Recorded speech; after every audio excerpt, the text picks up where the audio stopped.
আজ আমি পিকের ছাদের উপরে ল্যান্ড করতেছি কারণ এখান থেকে আমি পেট ভরে কিল করবো।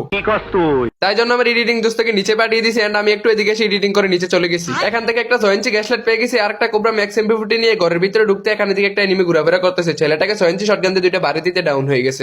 এটাকে লোড বক্স তৈরি করে এখানে একটা বেড়া দিয়ে এডব্লিউএম এর বউ স্নাইপারের ছেলেকে আমার হাতে নিয়ে নেই। হাতে নিয়ে রাজমহলের আরেকটা কক্ষে ঢুকতে এখানে দিকে একটা ছেলে বসে বসে আগু করতেছে। আমি আবার সাথে সাথে একটা বাড়ি দিয়ে ঘোরা বানিয়ে দিই। ঘোরা বানাতে একটা ছেলে আমাকে ডাবল ভেক্টর দিয়ে চাপ দিয়ে আমি আবার এডিটিং করে উপরে চলে যাই। উপরে উঠে পিকের ছাদের উপর দিকে দুইটা ছেলে এখানে করতেছে মানে র্যাঙ্ক পোস্ট। একটা খালি হাতে রাশ দিতে আমার হাতে থাকা শটগান দিয়ে দুইটা কানে গেলে থাপ্পড় দিয়ে দিই ওর ভাইটাকে আবার চাপ দিয়ে ওর দুইটা বিচি মাপ দিয়ে পুরো বংশকে শেষ করে দিই। দাঁড়ান তা আবারও কারো আছে নিয়ে যাই। আমি এই ওয়ালের উপর বসে থাকতে এখানে দেখি একটা ছেলে বাজার করতে চলে আসে। স্ন্যাপার দিয়ে স্কুপ করে ওর মাথায় বাড়িয়ে দিয়ে লোডিং নিতে নিতে ডাউনলোড হয়ে যায়। 1 বছর পর দোকান থেকে আমি একটা টাইম টেবিলের মেশিন কিনে আনি এবং টাইম টেবিল করে পিকের একেবারে উঁচু স্থান উঠে যাই। আমার থেকে 200 কিলোমিটার দূরে একটা ছেলে গাছের পিছনে বসে বসে মরতেছিল বাট আমি ওকে মরতে দেই।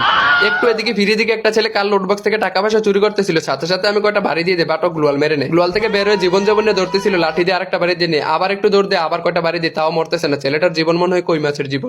ছেলেটাকে শেষমেশ মারার জন্য একটা ঘোড়ার ডিম ছড়ে মারি এবং এটা গিয়ে ওকে মেরে দেবে।